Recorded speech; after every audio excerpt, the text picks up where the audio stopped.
Hello and welcome to livealittlehigher.com. This week we continue learning Pirkei Avot, Ethics of the Fathers, and we're in chapter 5, Mishna 24, which is really a continuation from the Mishna of last week, which I'm going to read again so you can see the parallel between the two of them. So the one we learned last week was Yehuda ben Tema says, "Be bold as a leopard, light as an eagle, swift as a deer, and strong as a lion, to carry out the will of your Father in heaven." Then Mishnah 24, it says, Yehuda ben Tema was accustomed to say, "The brazen goes to Geinon, but the shamefaced goes to Gan Eden. May be your will, Hashem our God and the God of our fathers, that the holy temple be rebuilt speedily in our days and grant us our share in the Torah." So last week we were talking about this Mishnah that tells us about how a Jew should be, especially a Jew that's becoming a Baal Tshuva, a Jew that's getting closer to Hashem. He gives him advice of how to do it. This week, this Mishnah 24, which is part of Mishnah 23, in here Yehuda ben Tema wishes to clarify the boldness that he recommended. It is indeed essential to be firm in one's convictions. Like, you have to be very firm in what you believe. You cannot be a wishy-washy type of person. Today I eat kosher because it's easy for me, and tomorrow because I'm gonna be with these friends and I'm ashamed, I'm not gonna eat kosher. No, you are kosher or you're not kosher. You can't be like this. So what he says here is that you have to be firm in one's convictions and defiance of one's peers. However, such boldness must not be allowed to degenerate into arrogance. So you have to be firm in your beliefs, you have to be true to yourself, but nevertheless you have to maintain yourself humble. You can never become proud and arrogant towards other people. Humility is the calling card of a Torah lifestyle. Really, if you want to see if a person is really pious, if a person is really God-fearing, if he's a true believer and a true Evet Hashem, he's going to be a person that is a humble person. He's not going to need honor from anybody. He's not going to be running for honor. And he's not going to be needing that other people raise him up, or he's not going to be having to show off every good mitzvah he does. He does everything quietly, modestly, So arrogance and insensitivity should not be permitted to accompany the adoption of Torah.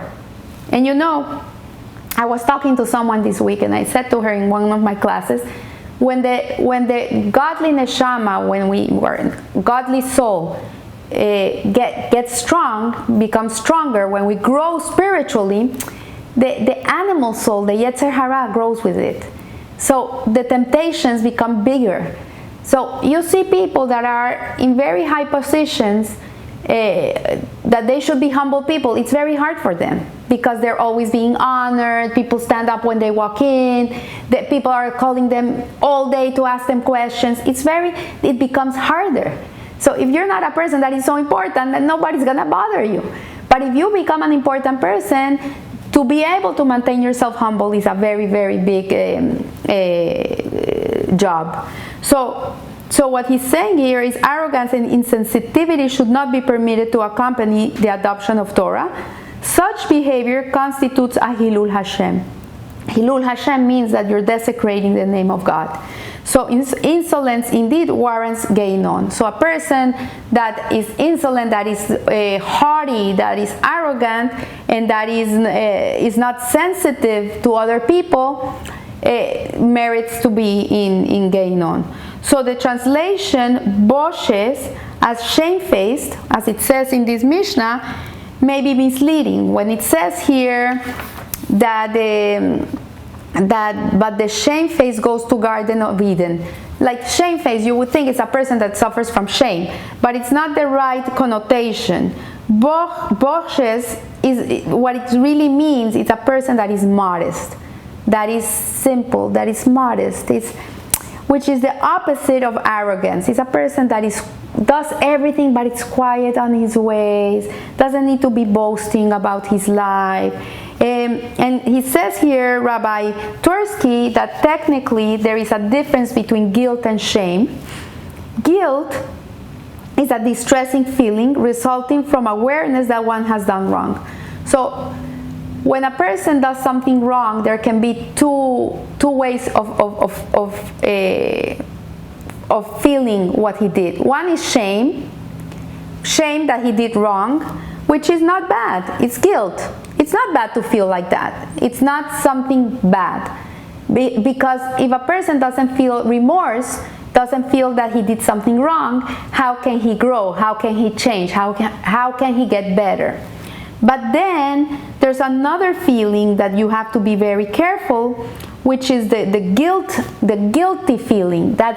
You have to be very careful with guilt. Because if a person feels very guilty about something he did, he's gonna get depressed.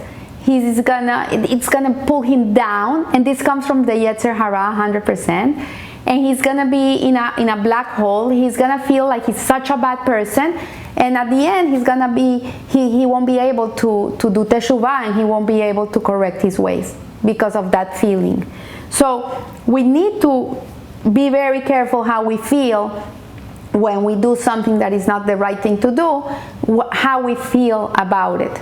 Shame is good. It's bitterness. It is proactive. It makes you change. But guilt, it draws you to depression. So shame is a feeling that one can change.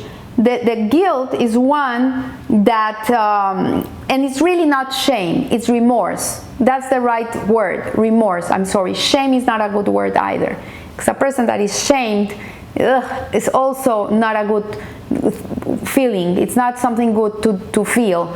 But the real one that sparks change is that remorse, and that one makes you change and grow. And I read something beautiful about the Hovetz Haim, that he was crying. Someone saw him crying once, and he went to the Hovetz Haim and he said, "Why are you crying? How can you cry? What happened to you?" He says, "No, I just realized that I'm never gonna feel shame. I'm never gonna be ashamed because nobody's gonna shame me. Like, I'm always honored everywhere I go. I'm never gonna feel shame." And that feeling, which is the right one, is like you did something wrong and someone's pointing at you. That feeling cleanses a lot. It cleanses a person. But and he says, I'm never gonna be able to clean that. So you know the story of King David, that he was walking and a person came up and he started shaming him, and you're a killer, you're an assassin, you're a bad king, whatever, in front of everybody. And his secretary was with him, and he says, "What should I do with this guy? Should I send him to get killed? Look how he's talking to the king." And King David said to him, No, let him do it, because this is from God. When a person shames you, this is from God, and I have to hear this, and it's good for me. And it says that when a person is shamed in public, if he doesn't get angry and he keeps his mouth shut, at that moment he can wish for anything he wants. I remember a story of a lady that was in a synagogue, and she was sitting there, and a lady came, and she had been sitting in this it was the first time she went to this synagogue. It happened to be that people bought their chairs, and she was sitting in the chair of someone that had been bought, and this lady started screaming at her when she came inside of the shul.